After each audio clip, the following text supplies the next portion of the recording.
પંચોર તમારા ગામમાં શ્વાનોનો આતંક હતો. મારું નામ છે દાપડા અશોક કાળાભાઈ.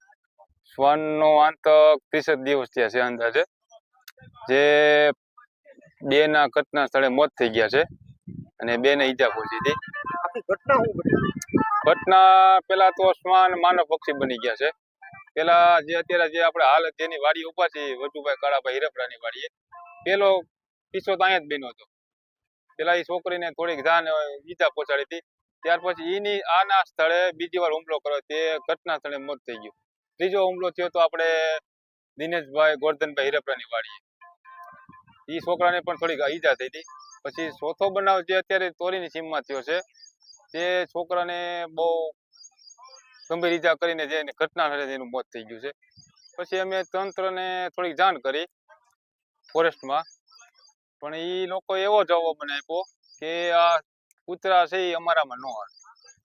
તો પછી અમે ગામજનો અને ગ્રામ પંચાયત દ્વારા સાંજે એવો નિર્ણય લીધો કે આનો હવે નિર્ણય જાતે જ લેવો પડશે. પછી અમે શોધખોળ કરતા કરતા એક સુલતાનપુર ગામ છે, ત્યાંનું કોન્ટેક્ટ થયો, ત્યાંની ટીમ અત્યારે બોલાવી છે. જે અત્યારે કુલ 4 શ્વાન છે. 2 શ્વાનનું અત્યારે જીવતા અત્યારે રેસ્ક્યુ કરીને પકડી લીધા છે અને બેની શોધખોળ ચાલુ છે. અને સિંહો કરતા શ્વાનોનો આતંક એમ માનીએ તો કે અત્યારે જે વન્ય પ્રાણી સિંહ છે, દીપડા છે, જેટલો એનાથી ભય નતો લાગતો ને ખેડૂતોને મજૂરોને, એટલો ભય અત્યારે આ શ્વાનથી માણસો ડરી ગયા છે. ખેડૂતોને સાંજે વાડી આવવું હોય તોય ડરે છે, તોય આવતા નથી. અત્યારે તમે આપણે ખીજડીયાની અંદર અમુક ટકાની વાડીએ મજૂર છે, બીજા તો ગોંડ કરાવી જાય કે દેશમાં. કેમ કે આ 4 બનાવ બન્યો તો કે પછી અમારો શું છોકરા એ તો વાડી ખેતીમાં કે આવડા મજૂરી કરતા હોય કામ, તો પછી છોકરા તો એ બિચારા વાડીએ હોય એકલા.